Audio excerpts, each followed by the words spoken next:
à tous, aujourd'hui on se retrouve pour un unboxing d'un KS qui était très en retard aussi, un KS d'AEG qui s'appelle Dead Reckoning. Alors ça risque de ne pas être un unboxing complet, pourquoi ? Parce que en plus du retard des éditions françaises et allemandes de Dead Reckoning, qui ont eu un petit traitement spécial de retard, ils se sont en plus vautrés, alors je ne sais pas si en termes d'inventaire ou en termes d'envoi, et ce qui fait que les all-in et certains pledges n'ont pas tous les accessoires, toutes les sleeves ou toutes les pièces en métal ou des choses comme ça.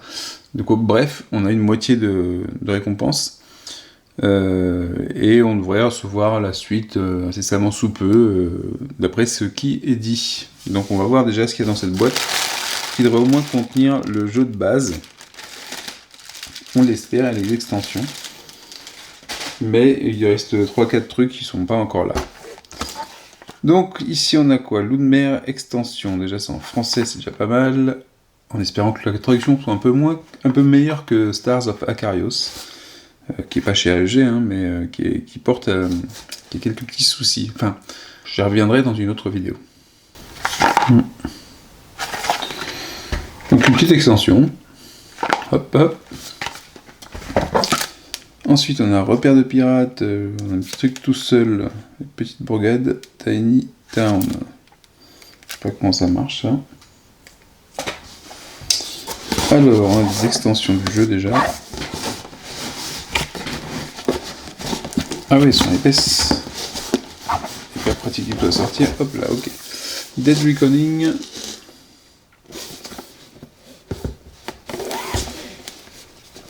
Donc Dead Reckoning est basé sur la même chose que l'autre jeu sur lequel on pouvait crafter des cartes, dont je ne me rappelle plus du nom, chez AEG.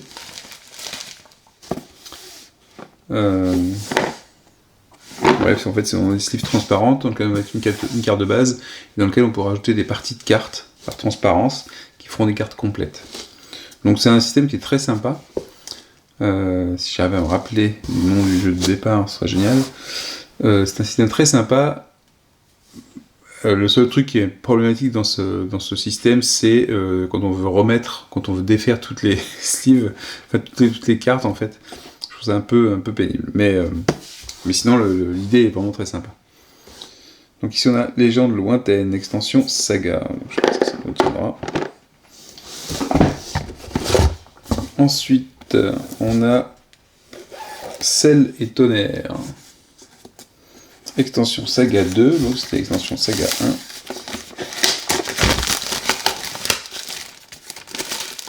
1. Mystic Veil. Ah, ça y est, je viens de me rappeler du nom du jeu, Mystic Veil. Et sans tricher, hein, j'ai même pas été voir sur internet. Et donc le jeu de base. Donc effectivement,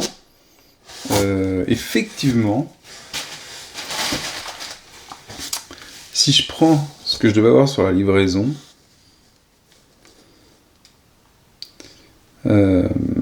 il manque des choses. Alors, il devrait manquer, je pense, les pièces de métal, le Ghost Ship, les sleeves custom, les cartes promo, alors, je sais pas si c'est ce que j'ai reçu là, le petit paquet à l'instant. Saga 1, c'est bon, on l'a. Sea Dogs, j'ai pas l'impression qu'il y soit, ou alors il est dans la boîte. Saga 2, on l'a. Et Upgraded Cargo, voilà. Donc, merci bien, AEG. Alors, on va essayer de sortir la boîte de base. C'est un jeu que j'attendais depuis très longtemps, mais il avait tellement de retard que mon attente a failli... ma patience a eu un peu de limite. Donc je l'attends plus spécialement, je sais pas ce qu'il va proposer s'il est bien. En plus, ils ont, au-delà des soucis de livraison et de retard pour nos versions, on va voir si la boîte est touchée. Il y a un souci aussi de tuiles. Ils ont eu un souci de couleur sur des dos de tuiles, donc je sais pas si l'exemplaire est touché. On va voir ça. Je trouve que AEG baisse un petit peu en qualité ces temps-ci. Déjà j'avais été déçu par Thunderstone Quest, j'avais vraiment été déçu. Le matos c'était de bonne qualité et tout, hein, mais au niveau du jeu, notamment du jeu solo, ils auraient pu faire un truc un peu mieux que ce qu'ils avaient fait au départ. Et finalement je me demande si la première version de Thunderstone sans les... était pas meilleure en solo. En fait. Après en multi ça reste un deckbuilding très classique. Donc Dead Reckoning, très spécial comme boîte avec un côté bien blanc. Un jeu de pirate. En tout cas, la boîte a l'air comme bien lourde, bien pleine. Et on a un livret de règles mode solo. Alors, est-ce que ce livret de règles ne nous demande pas de voir la règle en multi avant? J'espère que non.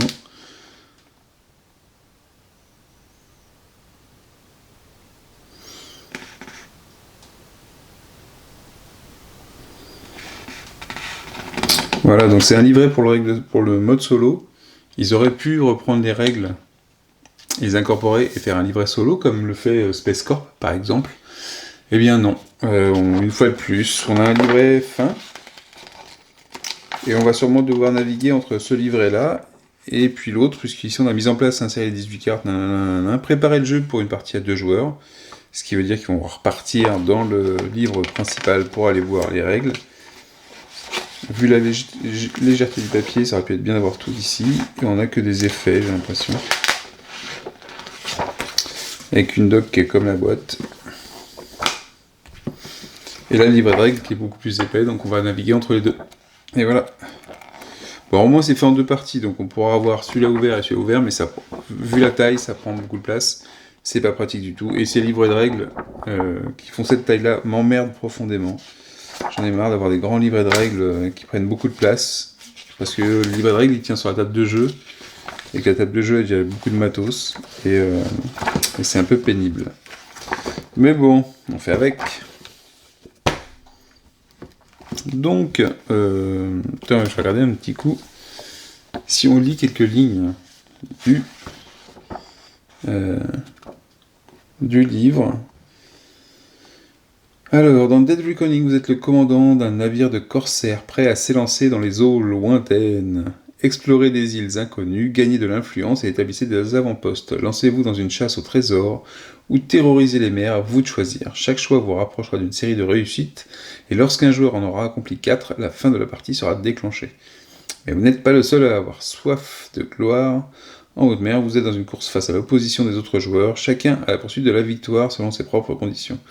Ok. Et une fois de plus, j'ai l'impression qu'on ne nomme pas le traducteur. Toutes les cartes marins commencent avec une carte illustration. Bon. Ça n'a pas l'air complètement pourri en traduction. J'ai pas vu d'expression qui me paraissait bizarre. Ok, il y a pas mal de matos par contre. Du token. Elles ont morflé les tuiles. Je sais pas si vous voyez, c'est un peu tordu, c'est un peu comme ça. Donc il y a du token. Oh! Voilà un test de token raté. Je trouve que ça se dépunch très très mal. On est obligé de tirer dessus, même pour les petits. C'est pas le meilleur token qui soit. On va avoir des petites accroches ici. Donc des petits bouts qui vont rester sur les accrochés au morceau. Ouais, toutes elles ont une petite accroche sympa. Bon. Ça se dépunch quand même bien, mais c'est... On connaît 2 meilleures planches de punch. Parce que là, vous voyez, ça reste accroché, donc ça veut dire qu'on a un petit truc là qui reste accroché ici. Et voilà, c'est dégueulasse. Ok, moyennasse. Je vais le mettre en moyen parce que généralement, en ce moment, on a plutôt des trucs bons. Bah, celui-là, il fait partie du moyennasse. Est-ce que c'est une de mes planches qui va pas ou... Alors, les autres, c'est un peu mieux. Bon, avec quelques-uns, c'est un peu mieux. Alors, j'ai peut-être une planche qui est moyennasse. On va dire ça. Ça, je sais pas ce que ça sera. Non, c'est moyennasse. Vous voyez, si je tire là-dessus, quand je pousse, ça tord le dessus, qui est ici, parce que ici c'est mal découpé. D'ailleurs, ça va arracher le papier là si je continue. Donc les composants moyens, matériel moyen au niveau des punch en tout cas. Et puis donc du coup il y a un grand bateau là.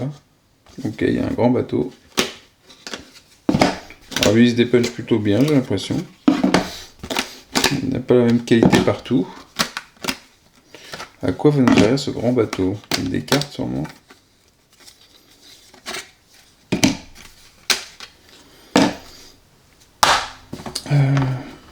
Oh, mais... J'ai perdu un pont là. que ça a beaucoup de punch pour un grand truc. Je sais pas si ça va être utile dans le jeu, mais ça me fait un peu peur. Ok, donc il y a un bateau. Ah, il y a le plateau. Donc ça, c'est un plateau double épaisseur. Ok, sûrement qui récupère des tuiles. Ensuite, on a Decorating Punchboard, cat front. On a des trucs pour les débuts des joueurs, je pense. 4 couleurs. Ça ressemble au porte-départ des joueurs, j'ai l'impression. Un plateau qui est déjà tordu.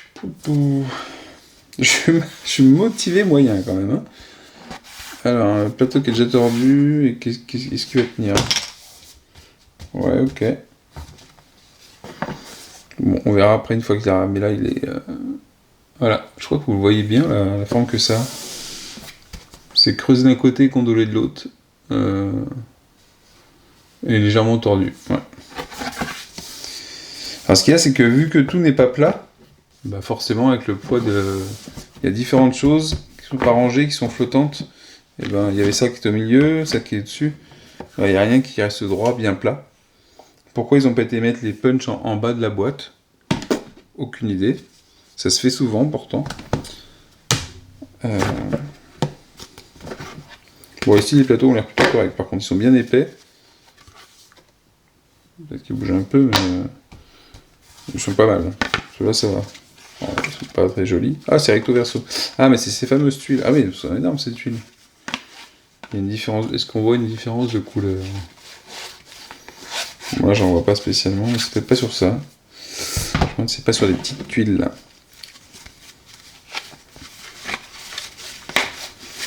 Là, il y en a pas, celles-là sont plutôt correctes. Mais j'avoue que c'est des tuiles qu'on va mettre sur la carte, ça.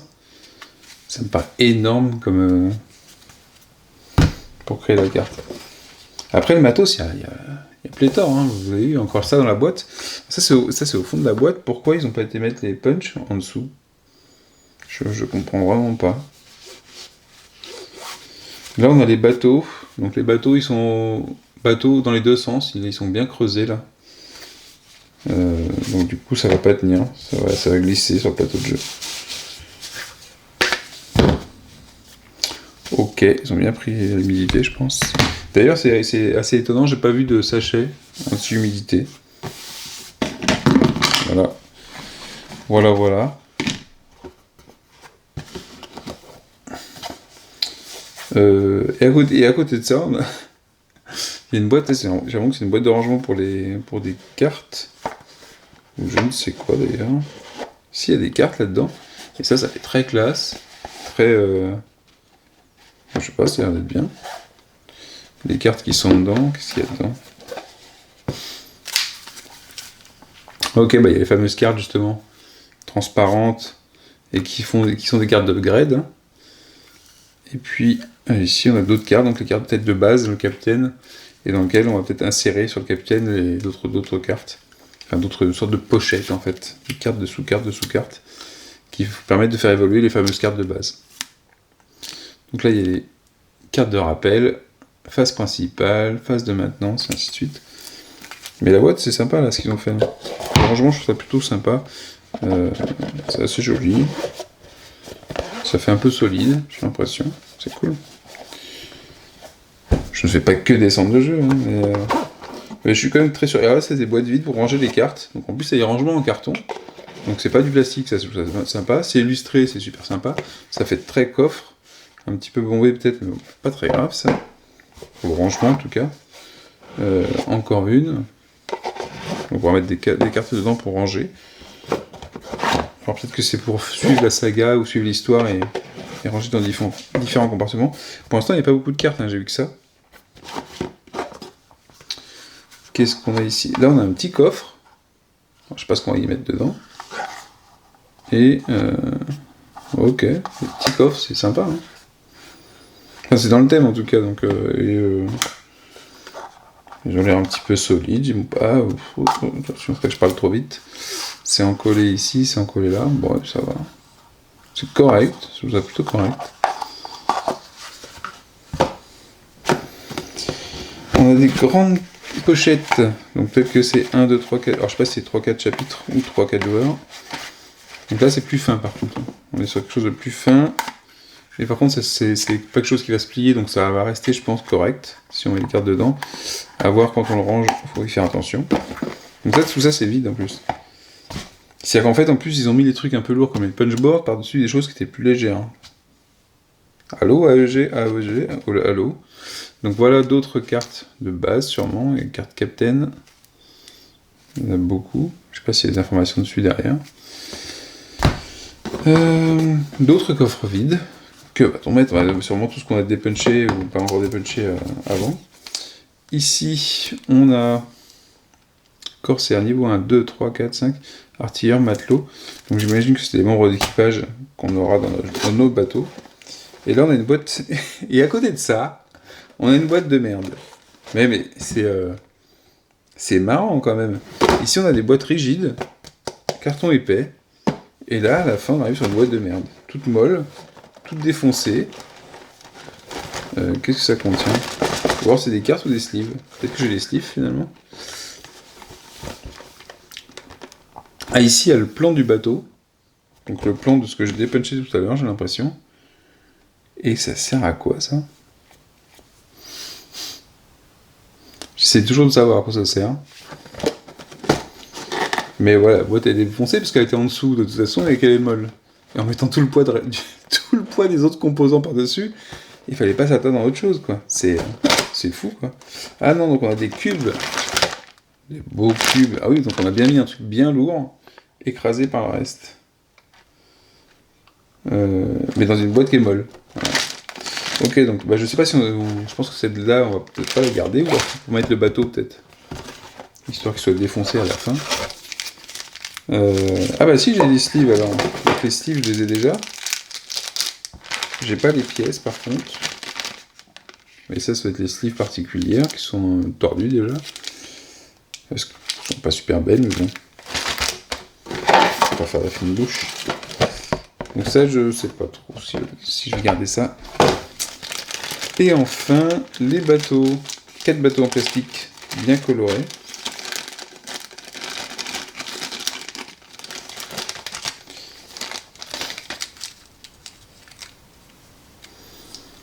Donc c'est tous le même modèle. Hein. Un petit bateau comme ça. Donc lui, il va pas évoluer le bateau. Hein. On restera sur du classique. Bon, rien d'extraordinaire les bateaux. Bah tiens, lui il est pété, lui, je pense, non? Ah oui, bah, j'ai mon drapeau qui est pété ici. Ça reste... Forcément, dans du plastique dans la boîte molle, il y avait des chances. Donc j'ai un drapeau pété, c'est tout. Bon, est-ce que je peux me considérer chanceux d'avoir qu'un seul drapeau pété? Ah ça y est, je l'ai... ouais. Faudrait que je le recolle un petit peu, peut-être. Un petit bout de plastique qui part en sucette. Et... il n'y a rien d'autre qui dépasse, qui serait pété, non ça va. Ouais, c'était la seule pièce qui risquait de se péter, il y en a une sur 4, bon, on va dire que c'est pas dramatique.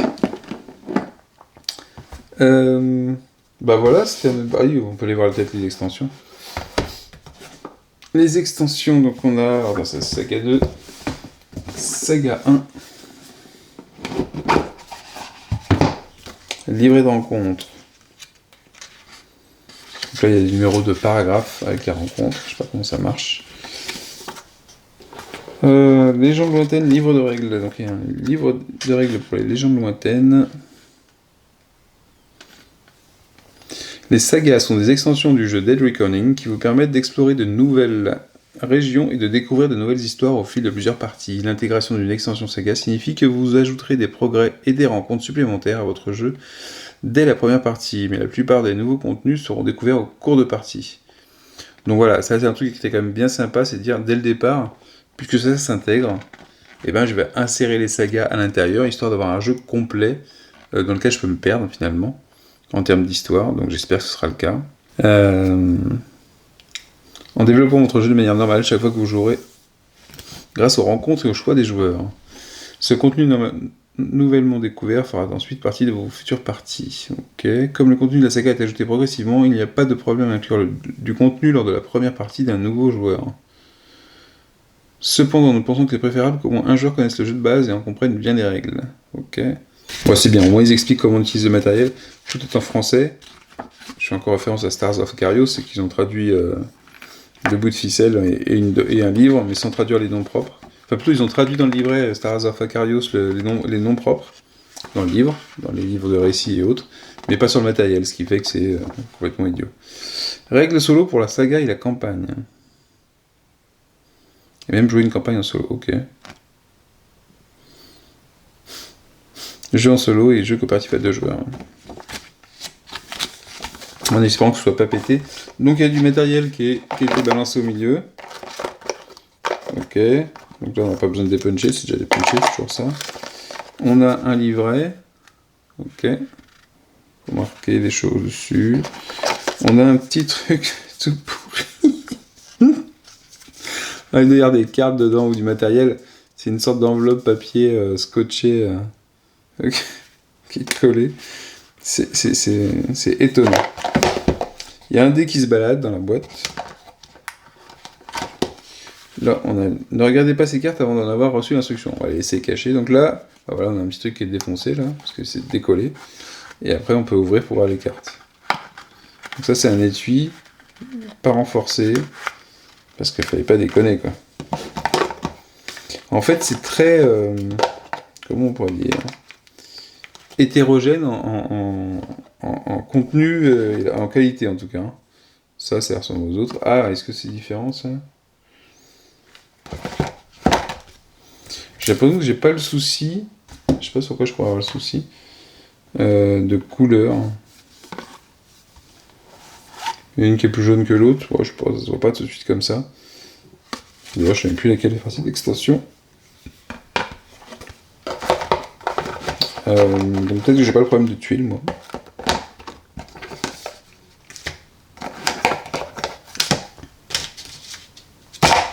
Mais le problème des tuiles, c'est assez problématique pour ceux qui ont le souci, parce que si c'est quelque chose qui nécessite d'être secret ou autre, ça peut vous foutre en l'air le jeu un petit peu. Hein.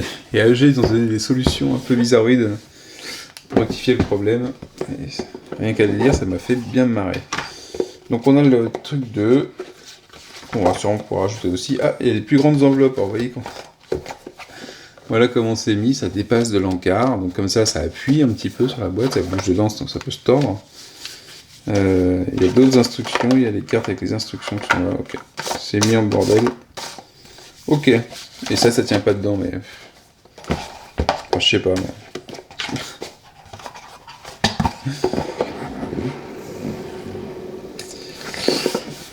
Ok, donc il y avait beaucoup à dire sur la qualité du matériel. Et ça, la façon de présenter les choses. Après, ça veut pas dire que le jeu est mauvais, ça veut pas dire que le matériel finalement reste pas de bonne qualité. Je pense qu'il y a pas mal d'encarts qu'il faudra dégager pour garder le matériel au sec. C'est le cas de dire. Les sleeves, du coup, je vais en avoir. Je sais pas s'il devrait y en avoir plus, parce que je sais pas s'il y en a assez.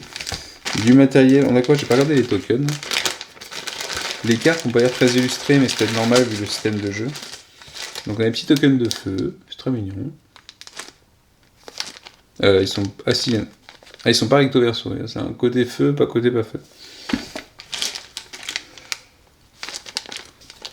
Ici, je ne sais pas ce que ça représente, des briques ou des autres choses. On va dire c'est des tonneaux de marchandises ou de poudre. Des cubes aux couleurs dégueulasses. Mais bon, au moins qu'ils sont différents les uns des autres. Peut-être les couleurs des joueurs, je ne sais pas. Et des sleeves. Ok. Je vais voir s'il y a des tuiles autres que celles que j'ai vues.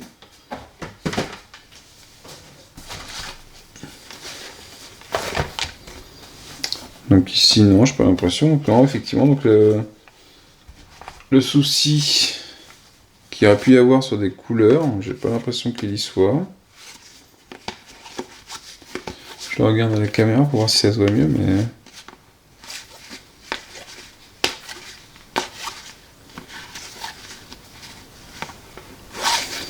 J'ai pas l'impression que mon exemplaire soit impacté. Ah, peut-être plus jaune celui-là, ou plus clair.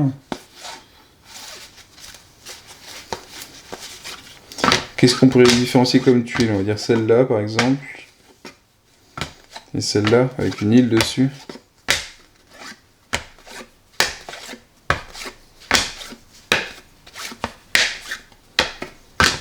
Ouais, je vois pas vraiment de souci.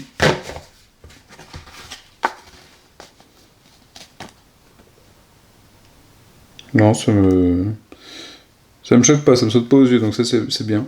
Parce que même s'il y a un souci, ça ne se voit pas. Donc c'était l'unboxing moyennement joyeux de Dead Reckoning. Je vous en dirai plus sur le jeu une fois que j'aurai testé. Ça va pas être immédiat, vu qu'il est arrivé tard, il aura un traitement un peu plus tard que les autres. La boîte est en une mauvaise qualité aussi, c'est très mou, c'est mou, c'est collé ici. Par contre ils indiquent comment ranger tout dedans. Alors visiblement il faut garder, ils mettent que ces trucs là, il faut les mettre dans la boîte pourrie là. Ok. Ouais, on verra, sinon on changera d'idée. Ils sont bien emmerdés à faire des autocollants plutôt qu'une fiche imprimée à part. Bon, pourquoi pas. Et ils indiquent comment on range tout. Ok, c'est sympa. On verra bien si ça tient ses promesses, et puis si le jeu est sympa. Voir si c'est plus sympa, et en espérant que le côté compétitif soit pas privilégié, et qu'on puisse faire un coop à deux tranquillement, surtout avec un jeu français, ça peut être bien sur un thème de pirate. Sur ce, je vous dis à la prochaine. Petit supplément de vidéo, j'ai réussi à monter le bateau non sans mal, c'est vraiment un bordel à monter. Ça va pas remonter le niveau de la vidéo, mais il y a plein de soucis pour mettre, il y a plein de galères où parfois faut forcer. Le montage n'est pas forcément clair ici, ça a vraiment défoncé le punch. Parce que c'est mal taillé, parfois j'ai dû ouvrir des ouvertures qui n'étaient pas assez grandes. Bon, après, une fois qu'il est monté, j'avoue que ça tient bien. Et en fait, ce bateau sert comme une piste, comme une sorte de tour à dés. Donc on a la double piste qu'on a vue tout à l'heure. On place le bateau là. Là-dessus, il y a des encoches. Donc ça a l'air de tenir plutôt. Et puis j'imagine qu'on jettera des trucs dedans pour que ça aille rebondir. Parce que c'est en descente, le pont là, du bateau est en descente. Donc ça devrait pouvoir tomber dessus et puis faire une répartition des dés ici un petit peu. Donc le truc c'est que le bateau est quand même super central dans le jet. Donc on est obligé de l'utiliser, faut pas le rater. Et je trouve qu'ils ont vraiment chié le truc au niveau du punch. Un peu comme le reste des pions d'ailleurs. J'ai réussi à dépuncher correctement. Mais bon, ça manque un peu de qualité quoi. Ça manque un peu de qualité. Sinon, j'ai réussi à mettre toutes les autres les boîtes et ranger les pions dedans. Donc ça c'est cool, c'est bien prévu. Normalement le bateau doit se ranger dans cette boîte là. Si tout va bien. Donc on va voir, enfin l'essai peut-être. J'ai pas envie de le défaire parce que j'ai pas envie qu'il se pète parce que ce serait dommage. Donc lui il devrait rentrer dedans, donc ça doit être plutôt cool. Donc les bords se retirent. Alors c'est pareil, voilà, ouais. Un bel exemple de... Quand on dépunch, il faudra que je remette de la colle ici, parce que ça s'est pété. Donc ça je pense qu'on va pouvoir le mettre dedans avec le bateau. Et que ça passera. Donc le bateau dans la boîte molle, hein, donc c'est le truc très fragile qu'on met dans la boîte molle, normal. Et après, normalement il devrait rentrer. Voilà, il rentre tout juste. Donc je pense qu'après on va pouvoir mettre ça. Bref, il reste quelques petits trucs encore à ranger. Mais ça devrait être bien dans la boîte. Allez, à la prochaine.